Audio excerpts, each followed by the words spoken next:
Hello and welcome to the Unifying Field podcast. Today I'm going to do something a little bit different. I'm going to go solo because I don't have a guest today. I love having guests. Each one of them that I have on here is just absolutely amazing in their own way. But today I've got a lot on my mind with my own journey. And if you listen to the previous episode with Micaiah Stevens, that was episode 23, then you might remember that we talked about finding meaning and purpose in life after you lose it. You know, where do you find meaning and purpose when it all gets taken away from you? And my life has been kind of all over the place since then. So let's just start here.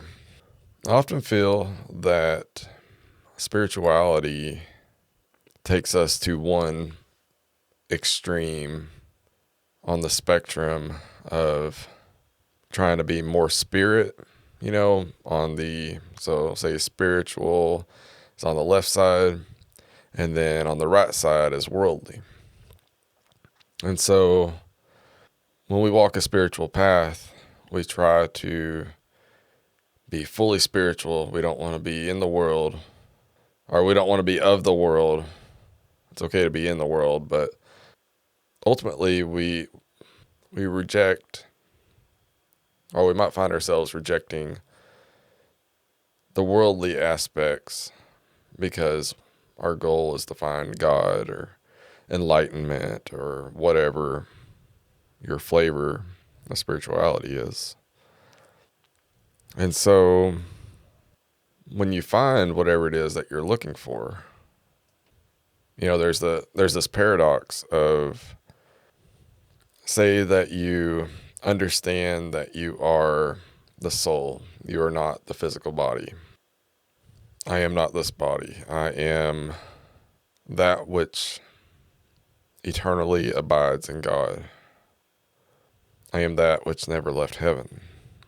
I am that which put on the virtual reality mask to experience life in this human being.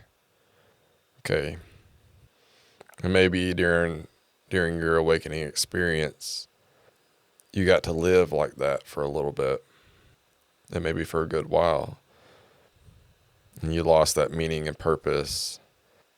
Because once you find God, what else is there to look for? And that's a struggle in itself, because why are we here? I know I'm not this body or anything of this world. Now what do I do? But if you're like me, you may have woken up to not just your true nature as being spirit and not this physical being. You might have also woken up to how much of a mess your life is. See, waking up doesn't get you out of your responsibilities in life. If you're watching this, I'm wearing my dad's shirt today. That didn't change the fact that I'm a dad, or that I'm a husband, or that I've got to be able to feed this body and my family, which means I've got to somehow make money. And then furthermore, the soul starts to really light a fire under your butt. And it reminds me of, when, if you're familiar with Christianity, when John the Baptist is baptizing people in the river or whatever, and the Pharisees come up to him and ask him about what he's doing, and he said, "Yes, I indeed baptize people in water. But he who comes after me, I am not worthy of even tying his sandals, for he will baptize you in the Holy Spirit and fire." And so this process really makes things difficult. Like, it makes things way better in some ways, because odds are, if the way we were living before was out of alignment, and there's constantly things in the back of our minds that we know we should change, but we're not doing anything about it. So now you may find yourself with a fire under your butt saying, hey, you are out of alignment. Even when you think you're at peace, there's still these nagging voices in the back of your mind that's really keeping you away from that true peace that you're looking for. So we need to fix that. So here we are. We're spirit. Okay? You know you're spirit. I'm spirit. You're spirit. None of this is real, but it is real. Okay? We can live on different planes at once. We can be spirit and we can be human at the same time, because we came here for a reason. Outside of this world, perhaps we are infinite, we are not separate from God, but we came here to be limited for some reason that only our higher self knows. We are spirit. We are in the world. But, okay, another Bible verse. Something like being fully in the world, but not of the world. That's the goal. We can do worldly things, but relate to spirit. This reminded me of a story from Paramahansa Yogananda's Self-Realization Fellowship lessons. Those of you that have gone that path are probably familiar with this. But it's a story that I've always loved, and I wanted to share it for those of you who've never heard it.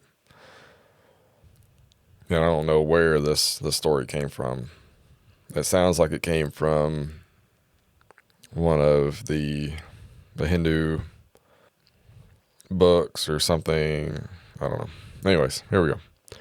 Long ago, there lived a great sage named Vyasa. He was the writer of the Hindu scripture, the Bhagavad Gita. By his divine power, he invoked a saintly soul to enter the womb of his wife. As the baby grew within the womb, he taught the unborn child the secrets of the scriptures through the subconscious mind of the mother. This baby, when born, was named Shukadeva. Because of his prenatal training, he proved to be a unique child.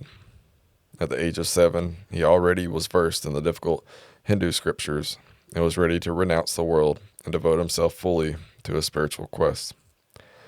In India, it is customary for a devotee to seek out spiritual teachers until a master is found, one who is recognized as that devotee's own God-chosen guru.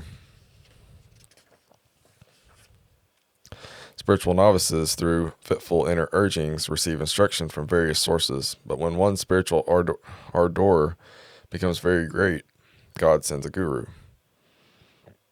God uses the divine soul vehicle of the guru as his messenger, or instrument, to bring the aspirant back to the soul's true spiritual home and omnipresence. The unusual child, Shukadeva, had a tremendous urge to seek the divine. In his fervent search, he was directed by his father to go to King Janaka, the ruler of the state of Videha. As Shukadeva entered the palace, he saw the king sitting on an elaborate jewel-encrusted golden throne. The king was surrounded by courtiers and by court damsels who were fanning him with palm leaves. The sight shocked Shukadeva. He turned back and started to walk briskly out of the palace, muttering to himself, "A matter-soaked king. How could a worldly man be my teacher?" But King Janaka was both king and saint. He was both in the world, but not of it. Highly advanced spiritually, he telepathically sensed the thoughts of the fleeing Shukadeva and sent a messenger after the boy, commanding him to come back. Thus, master and devotee met.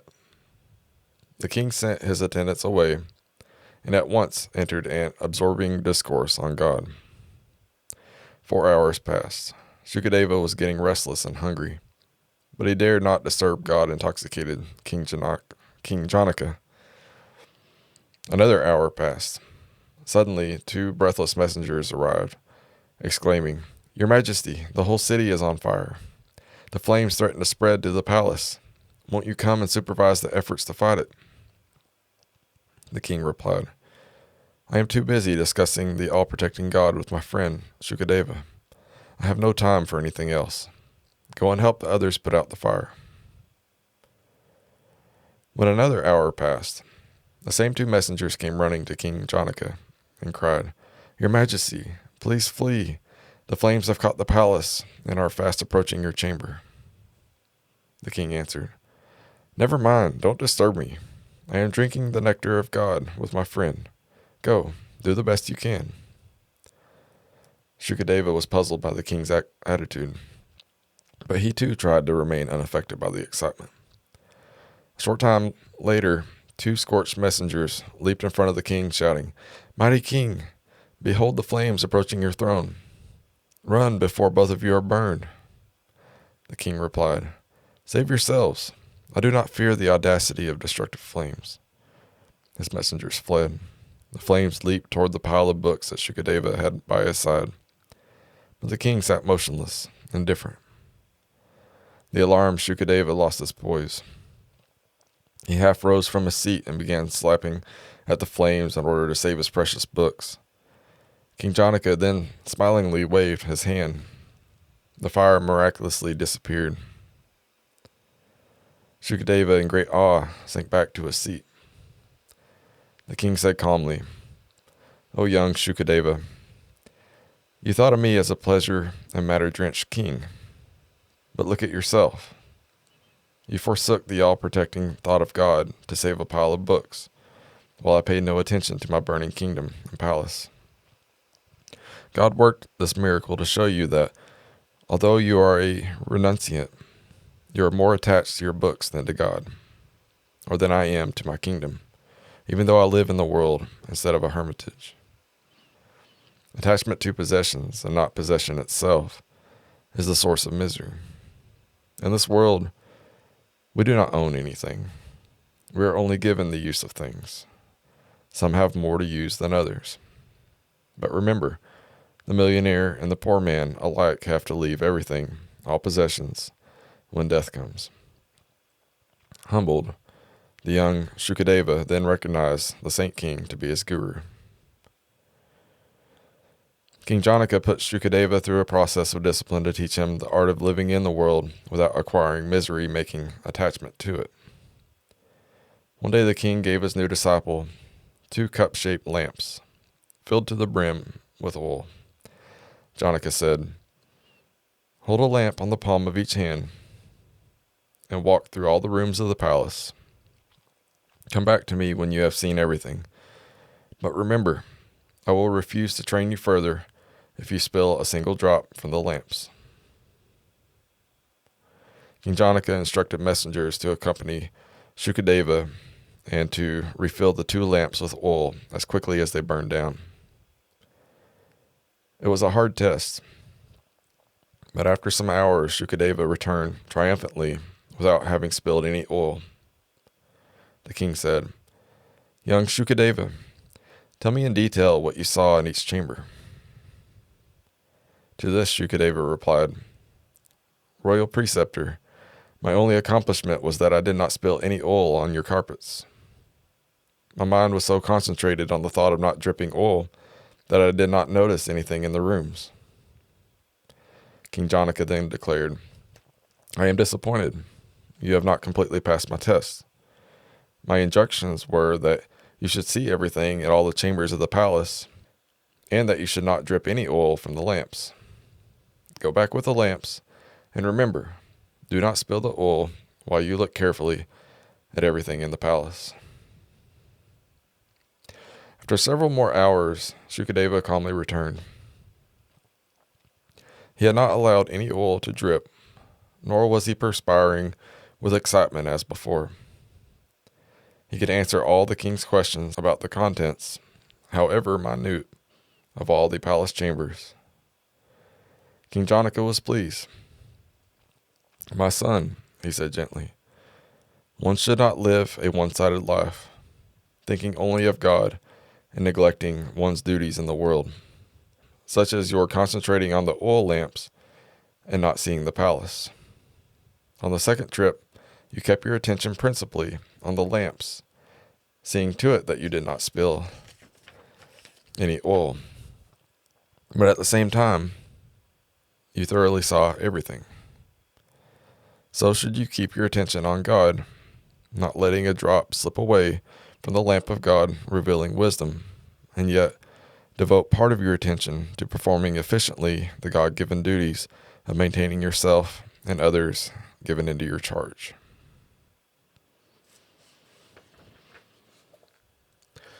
So there's the paradox. I hope you enjoyed that little story. Because I find that, I know this from my own experience, and maybe that's part of why we suffer in the first place, is to get us to flee from the world, if you will, and start making our way back to the divine. But at the same time, it can create spiritual bypassing, where we are literally bypassing our problems in life, not just like psychological problems, but also our circumstances that we find ourselves in. Which, like myself, after awakening, I was able to see everything clearly. But even when you can see everything clearly, doesn't mean that you have a solution to all of the problems. So I guess this would be what you would call, at least according to the story, what you would call embodiment. We are spirit and we are human. We're playing on these two different planes of reality. Maybe more, but we just keep it simple. In the world and not of the world. Our eyes focused on God in whatever way we see God, whatever form, universe, whatever. But we still have duties to this world. We still have to keep this body alive. And the majority of us are not going to find ourselves in a monastery where all we have to do with our life is just focus on God and doing whatever chores. I've never been a monk. In a different life, perhaps I would have joined a monastery for however many years. That would have been cool. But I didn't in this life. And in this one, I chose to have a family and be, I guess, more worldly, which is fine. So what does that look like? Where do we go from here? In the last couple of days, I've been thinking about that question. What does it look like to live awake in the world? What if you are God in human form? So that would be one side of the spectrum. We are all God in human form. And I thought of this idea because of how expensive life is getting these days. So we're going to go to the completely opposite side of that spectrum. And I thought of the American dream. I don't know what the true definition of the American dream is, but I think it had to do with having a family, owning your own home, maybe some cars, a quiet, happy life, free. But is that really freedom? It seems like it. When you rent a home, for example, You always have to answer to a landlord. You can't just do what you want with a place. I think of my own desires of having a a little bit of a homestead, for example, to be able to have a garden and raise fresh or grow fresh vegetables and fruit and that kind of stuff, to eat cleaner, because here in America our food is not good. And we would like to have some chickens to be able to have fresh eggs and that kind of thing. But when you're renting, there's only so much you can do. You always have to answer to whoever owns the house. So I couldn't dig up the yard to plant a garden. So yes, in some ways, owning your own home provides you a little bit more freedom. But there's obviously some drawbacks, because anytime anything breaks, it becomes your responsibility. But even still, owning your own home, you still have to pay property taxes. So if you went, I don't know what the exact laws are on this, if you went several years without paying your property taxes, the government could come and kick you out of your own house that you allegedly owned and sell it off. So you don't really own anything. And that's, what King Janaka was saying. We don't actually own anything in this world. It's all an illusion. So owning your own home gives you a little bit more freedom, but it's not really freedom that you have, because a lot of times most of us can't afford to just throw down a ton of money and pay for a house with cash. Goodness, today homes are crazy expensive. And especially with companies like BlackRock buying up all the homes, and the WEF, the World Economic Forum, who is it? The leader of BlackRock actively saying that the goal is for nobody to be able to own a home. So owning your own home is becoming more and more difficult these days. On top of it just being too expensive to be able to pay cash for a home. Or even if you did pay cash for a home, you might be saving up for most of your life and you may not even be able to enjoy it. So most people have to do some kind of a mortgage. So again, you don't really own your home until you pay it off, until you pay the bank back. Otherwise, the bank will foreclose on your home, kick you out of your house. And then if you didn't pay for your property taxes, then they can kick you out. The government can kick you out. Same type of thing. This is something when I used to shark fish, and we were down with a friend of ours down in Florida. Our friend was telling us about this house that had been in this family for many years. When the people were beginning to settle in Florida, and this family owned this spot on the beach on the Gulf Coast side. But as property values started increasing over the years, property taxes ended up becoming like, I don't know, $60,000 or $70,000 a year. And the family who owned the house couldn't afford that, and they were forced to sell it. So you don't really own anything. Okay. So freedom isn't owning your own house. The American dream is a bullshit illusion. Or at least the standard form of the American dream is a bullshit illusion. That doesn't mean it's not meaningful to own your own home. That's not what I'm saying at all. I think the real American dream, but I think this doesn't just apply to America. This is a dream I'm sure probably a lot of people have. It's just freedom in general. And that's the thing that I'm learning, that I'm realizing about what it is that I want out of my life. Because anything that has a voice in your mind.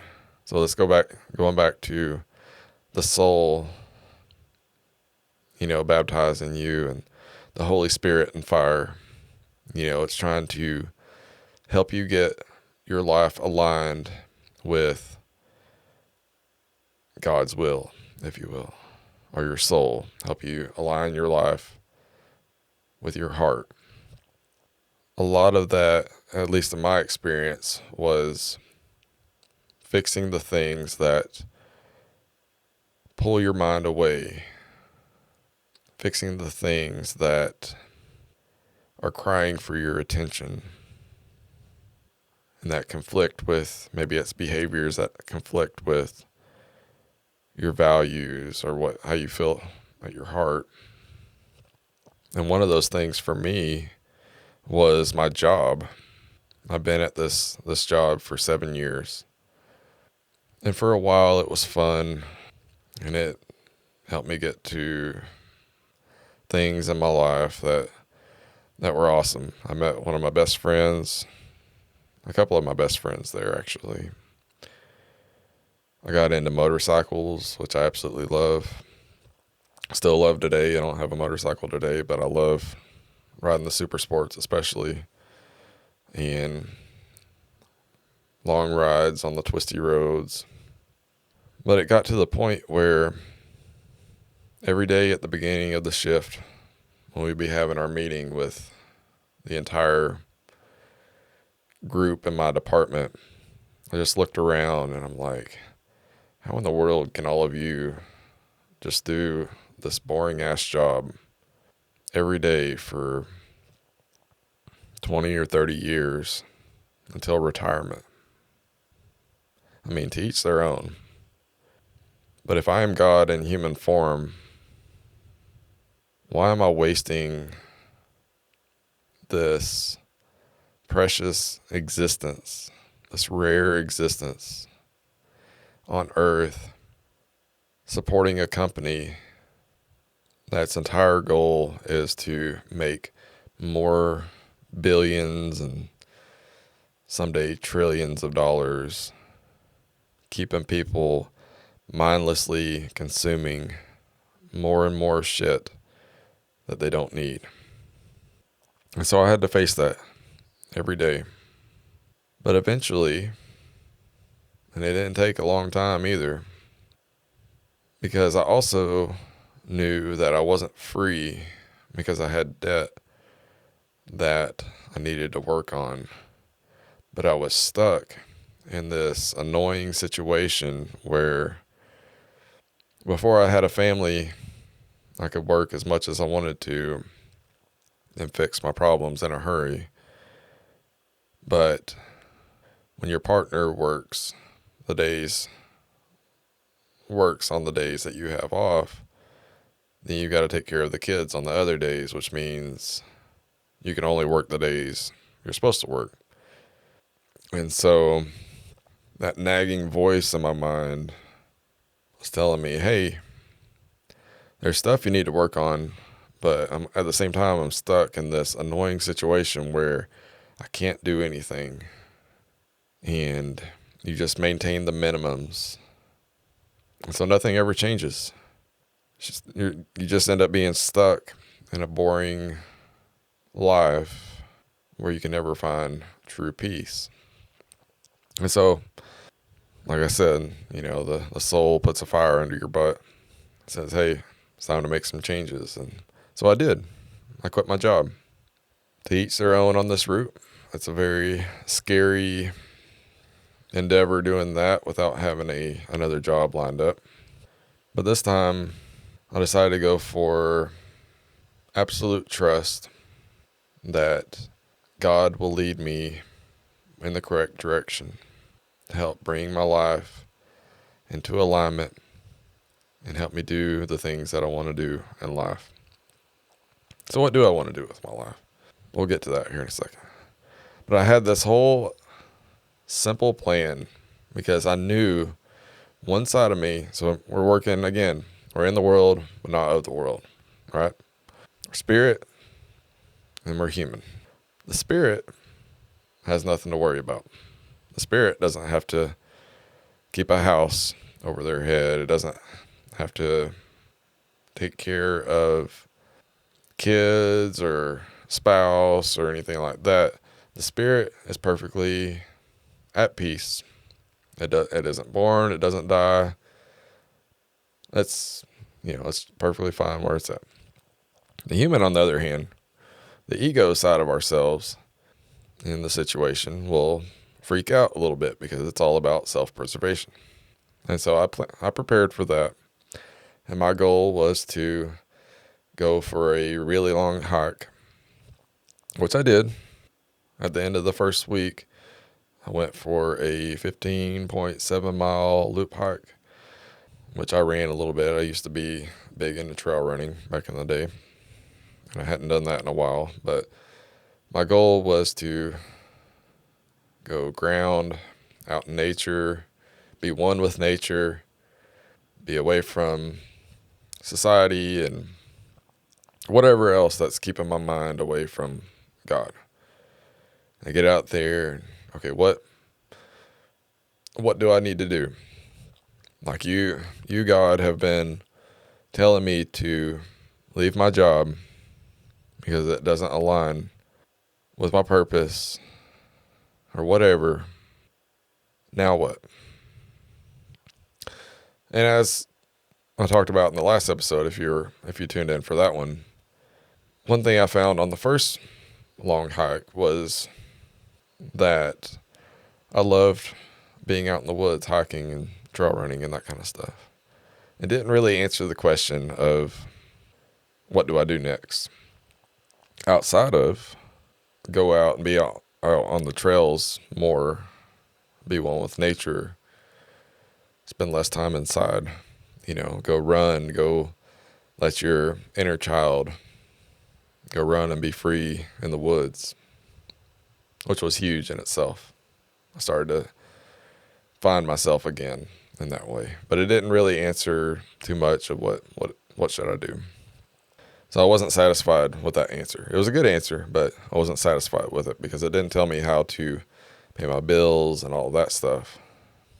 So the following week, mind you, I'm not in shape for any of this, but I have run and hiked really long distances in the past and knew that 15 miles was possible. A lot of it's going to be mental, but it's all possible. So anyways, the following week, I went to another national park or state park and I was planning on doing a 9.5 mile loop, but I went the wrong way because the trail names weren't the names that were in the map that I was using. I was using all trails. And my loop ended up being 14.3 miles. So it was roughly 5 bonus miles to that, which was fine. I kind of wanted to break myself down out there a little bit and not leave anything out there, and wishing that I would have gone for longer because the whole point was to be out in nature for a long time and to get answers. And this time, this trail had some mountain bikers on there, and there was these. Are you familiar with those Mercedes vans? They're kind of off-road style vans that have a camping setup, and a lot of people who mountain bike and that kind of stuff, they'll store their bikes in there and whatever maintenance stuff, and they can go camp and travel and stuff. And I was like, oh, that's pretty cool. I could see myself living like that because being out on the trails, there's some of the best destinations, have the best trails that go with them. And so that day did not really answer that question, the question of what I do next. while I was out there, but it was building towards the answer. In the answer that I didn't know what I was looking for was, well, what do you want out of life? So, how can God help you with the direction of your life if you don't even know what it is that you want? I'm like, oh, that makes sense. And so I toyed with the idea of making a vision board for a long time, but a part of me didn't think that it was worth doing. So today I'm thinking that it was my intuition that was telling me to make one, because I am a very visual person. Okay. But my ego, I guess, was doubting that it would actually do anything positive.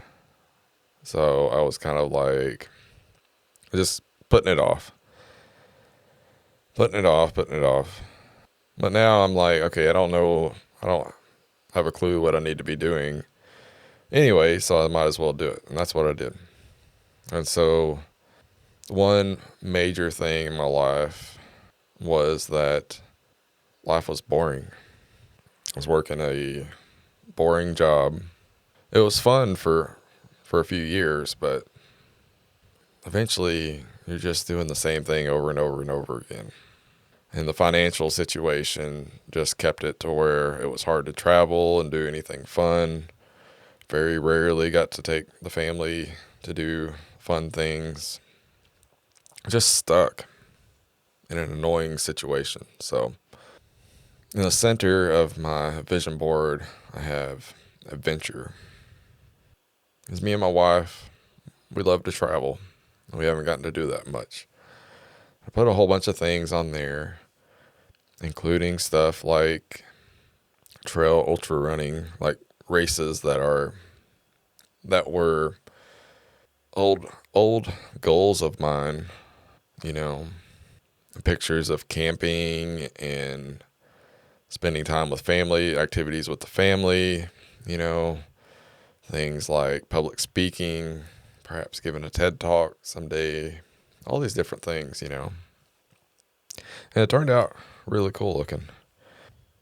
And the most important thing about it was that outside of just looking at that every day, every time I passed by the thing, the most powerful part of it, I think, was that the mind automatically started looking at those future versions of myself that had achieved those goals. You know, it was like, what is it that the future version of myself is doing that this current version of myself isn't doing? So is that so? For example, with the running one, you know, it takes a lot of discipline to run, to train to where you can run 100 miles, and even more so, the run that is my goal. You have to run multiple 100-mile races to be able to even qualify for that one. So, would that future version of myself put off exercising and cross training and going to the trails? Would it eat a bunch of fast food, or would that version of me be disciplined with their diet? And so these things start becoming, these ideas start becoming your reality. And your reality begins to change, because it's such a fascinating, it's such a simple thing, you know, and the house that I want and all these things. Remember, we are spirit, but we're in the world. We came here to do whatever it is we came here to do. We can have goals, we can have dreams. You know, it's okay to want a better life, I think. I'm no expert. This is just my own experiment that I'm working on. But I think it's okay to go make good money, and to set your family up with a better life instead of you and your family struggling to survive. I think it's okay to be able to want to send your kids to a better school. I think it's okay to want to make enough money while working less so that you can spend more time at home with your kids, so that you can be a part of their lives and help give them the best shot at having a positive experience in life. We can have goals, we can have dreams. That doesn't mean we have to be attached to anything, because again, we don't own anything. And maybe our dreams don't turn out exactly the way that we hope they will, but in some ways, they're going to be better than that. Because there was this quote that I love, that no matter how beautiful you have imagined something, God has imagined it way better than you have. But having a vision for our future and the direction we want to go, I think is huge, especially for someone like me who is definitely a visual person. It helps if I can see the vision of my future, and that was made really easy by making a vision board and cutting out or finding a bunch of pictures that represented each of those things and gluing them to this poster board. And now I can see this future life. And so it gave me a direction to start taking steps. Because guess what? If you want to make a better life for yourself, you got to start taking steps. And so I'm thinking about all of those things, and I'm going to return back to the American dream for a moment. Not the normal, the society's American dream of owning a house and all of that stuff. I think the real dream is behind what the owning your own house represented, and that is freedom, which again, freedom isn't attained by owning a house. It gives you more freedom to be able to do what you want with your house. But there's something behind that I think is the real goal, and that goal is freedom from the bondage of many things, but most of it is in the mind. So when you are in debt, for example, you're constantly having to answer to whoever lended you the money. And that's what our society wants. They want you to have the newest phone. They want you to have the newest car. Cars with a new car today might cost you $1,500 a month, which is absolutely crazy. Subscriptions, there's endless amount of things that keep you from being free. Because in the back of your mind, you have to answer to those people or those companies or whatever, because you owe them. You may have some pretty cool stuff, but you're not free. It's in the same way, and it goes through countless areas of our life. It goes to if somebody hurts us, okay, makes you upset. And if we don't forgive that person, even if I am keeping in mind things like abuse, these horrible things. The idea of forgiveness, I know, is hard for a lot of people, especially with the extremely traumatic things that happen to us. But forgiveness doesn't excuse the action. It doesn't mean we want to be friends with that person or ever speak to that person again.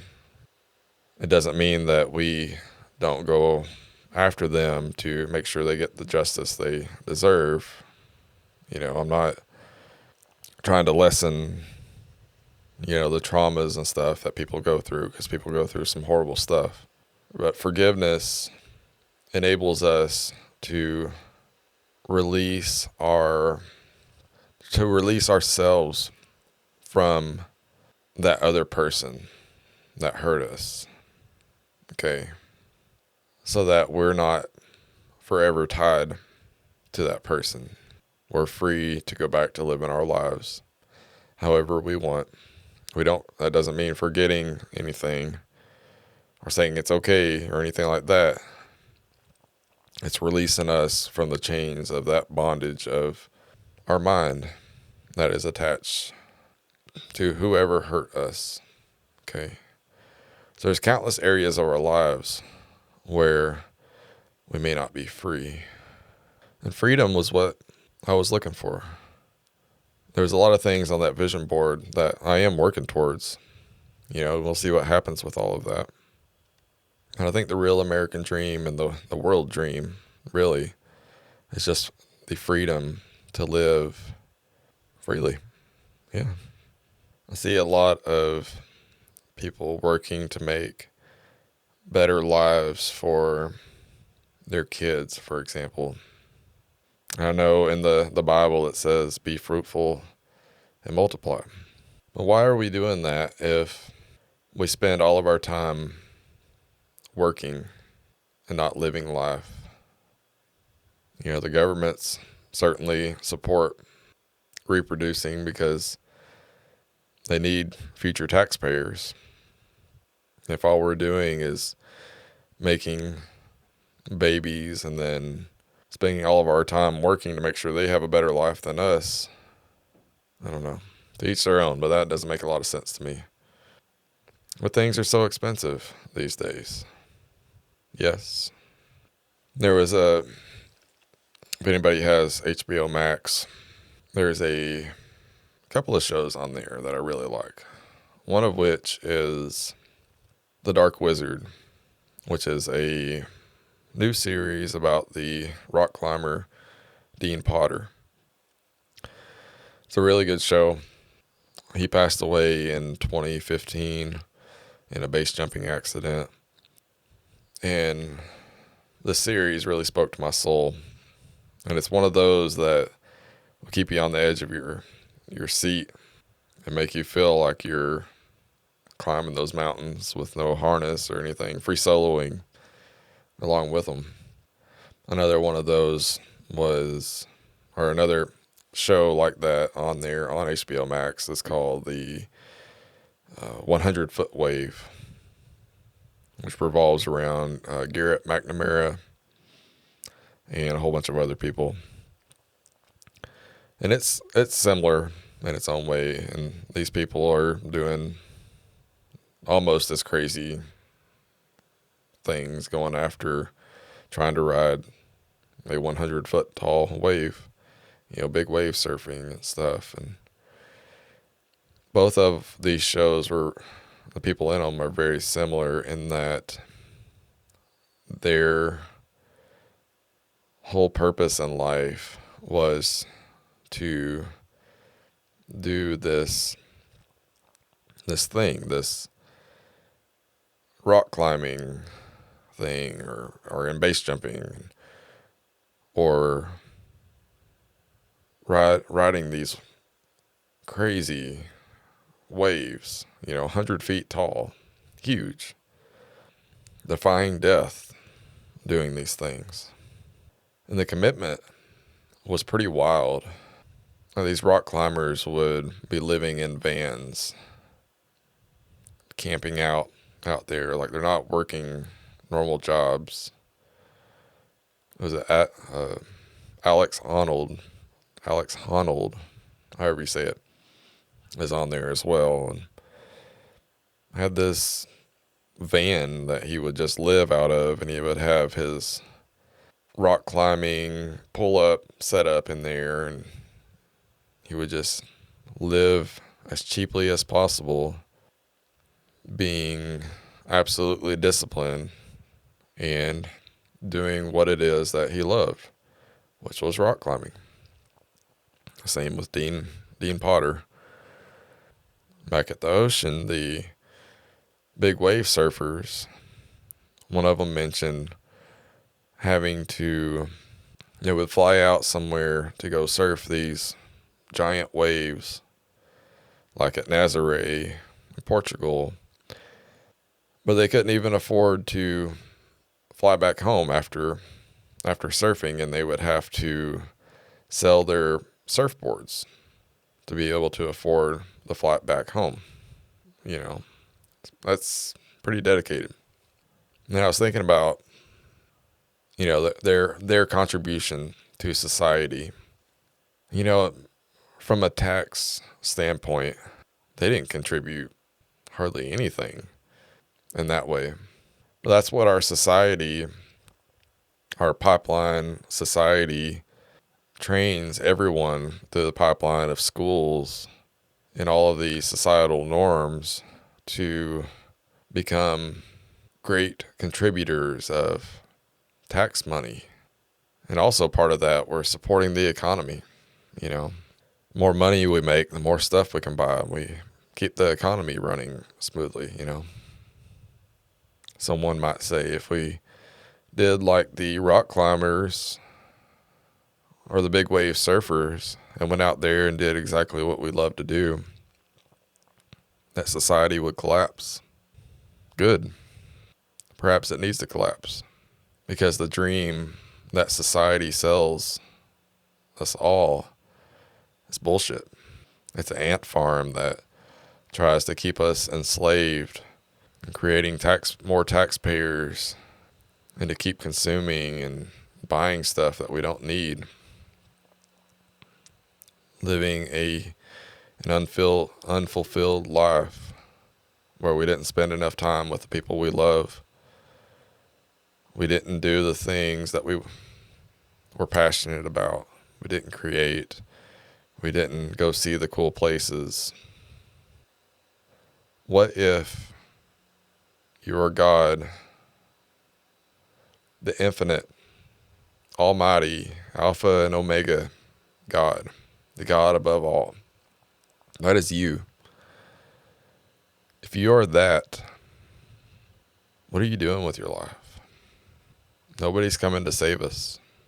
If we want to fix our problems, we got to be bold and take the step ourselves to fix our problems. If we want to be free from the bondage of society's norms that they say is okay, like being in debt and all of this stuff, so we have to work a lot more just to keep up with the bare minimums.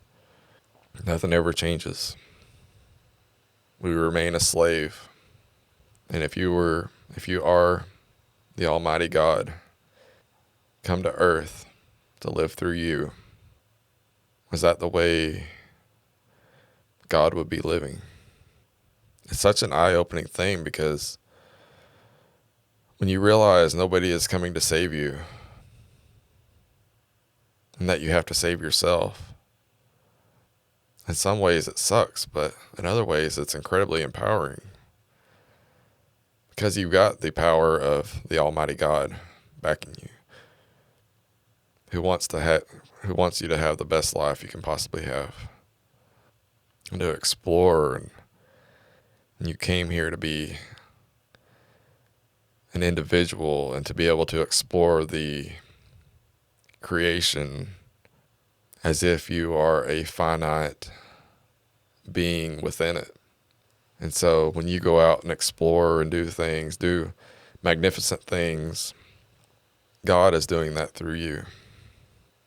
And when you are making positive changes in your life, like eating better, exercising, living more mindfully, you're becoming a positive example for other people who are also God living as a human.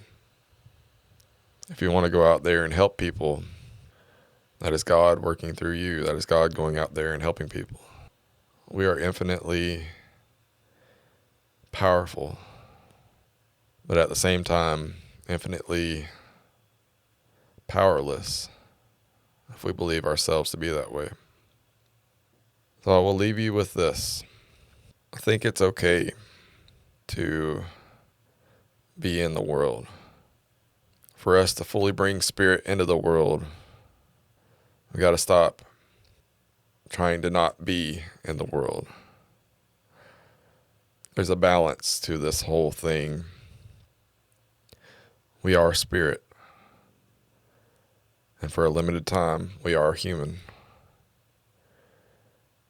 And we've got responsibilities that come with that. There's a Buddhist teaching or saying that goes, before enlightenment, you go and fetch a pail of water, or something like that. And after enlightenment, again, you go and fetch a pail of water. We still have our duties. We've got our people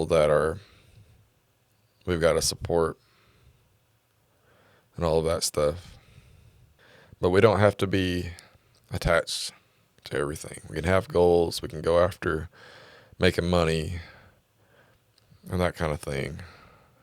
And sometimes that means we've got to do, sometimes that means we've got to make changes that enable us to fix things that are in our way of having the life that we want, the life that we want for the people around us. And that's difficult. Nothing ever changes unless you take a step in some direction. I don't remember who said this, but it's the definition of insanity is that when you do the same thing over and over and over again and you expect a different result. So yeah, figure out where you want to go in life. I hope that this talk helps somebody out there. These are just experiences that I've been going through personally on my own journey. And I'm slowly figuring things out, trying to figure out a direction to go and how to overcome problems that I'm dealing with. And I hope that helped you in some way with your own journey. I hope you go after your dreams. I hope you are able to find freedom in whatever ways you're stuck. I hope you prioritize doing more things that you love and spending more time with the people you love. And yeah. Thank you for joining me on this episode today. If any of that resonated with you, please like, comment, and subscribe. And I will see you next time.